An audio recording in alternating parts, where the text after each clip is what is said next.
একসময় বাংলাদেশের ক্রিকেট মানেই ছিল শুধু স্পিন, কিন্তু গত 2 দশকে টাইগারদের ডেরায় গতির যে বিপ্লব ঘটেছে তা বিশ্ব ক্রিকেটকে অবাক করে দিয়েছে। এখন বাংলাদেশের পেসাররা কেবল সুইং নয়, বরং 145 থেকে 150 কিলোমিটারের বেশি গতিতে বল করে ব্যাটসম্যানদের মনে ত্রাস সৃষ্টি করছেন।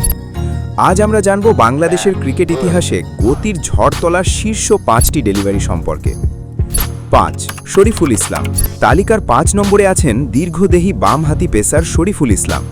2023 সালে অস্ট্রেলিয়ার বিপক্ষে একটি ম্যাচে তিনি তার ক্যারিয়ারের দ্রুততম ডেলিভারিটি করেন। গতির মিটারে সেই বলটির গতি ছিল 145.0 কিলোমিটার প্রতি ঘন্টা। 6 ফুট 3 ইঞ্চি উচ্চতা এবং বামহাতি অ্যাঙ্গেলের কারণে তার এই গতি ব্যাটসম্যানদের জন্য খেলা অত্যন্ত কঠিন হয়ে দাঁড়ায়। 4. মাশরাফি বিন মর্তুজা। মাশরাফি বিন মর্তুজা, যাকে আমরা অধিনায়ক হিসেবে চিনি, কিন্তু ক্যারিয়ারের শুরুতে তিনি ছিলেন এক গতি দানব। 2001 সালে নিউজিল্যান্ডের হ্যামিল্টনে অনুষ্ঠিত একটি টেস্ট ম্যাচে 17 বছর বয়সী মাশরাফি 148.0 কিলোমিটার প্রতি ঘন্টা গতিতে বল করেছিলেন। ইনজুরি তার গতি কমিয়ে দেওয়ার আগে তিনি নিয়মিতভাবে 140 থেকে 145 কিলোমিটার প্রতি ঘন্টা গতিতে বল করে বিশ্বকে তাক লাগিয়ে দিয়েছিলেন। 3. রুবেল হোসেন। তালিকার 3 নম্বরে আছেন স্লিঙ্গি অ্যাকশনের জন্য পরিচিত রুবেল হোসেন।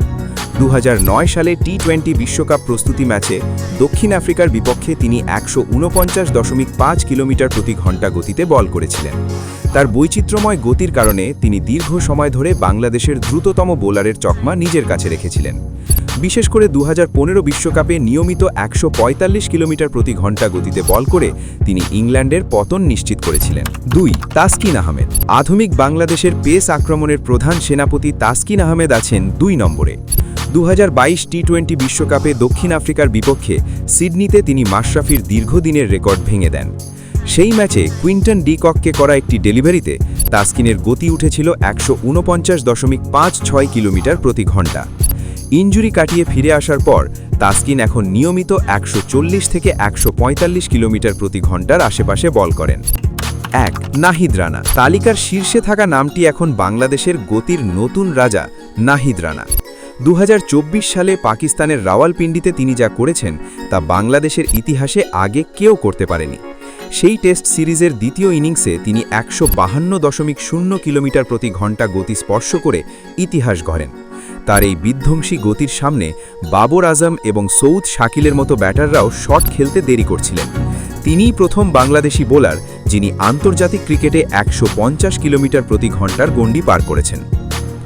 বাংলাদেশের এই গতির অগ্রযাত্রা প্রমাণ করে যে টাইগাররা এখন গতির বিশ্বেও রাজত্ব করতে প্রস্তুত। নাহিদ বা তাসকিনরা কি পারবেন 160 কিলোমিটার প্রতি ঘন্টার মাইল ফলক স্পর্শ করতে? আপনার মতামত কমেন্টে জানান।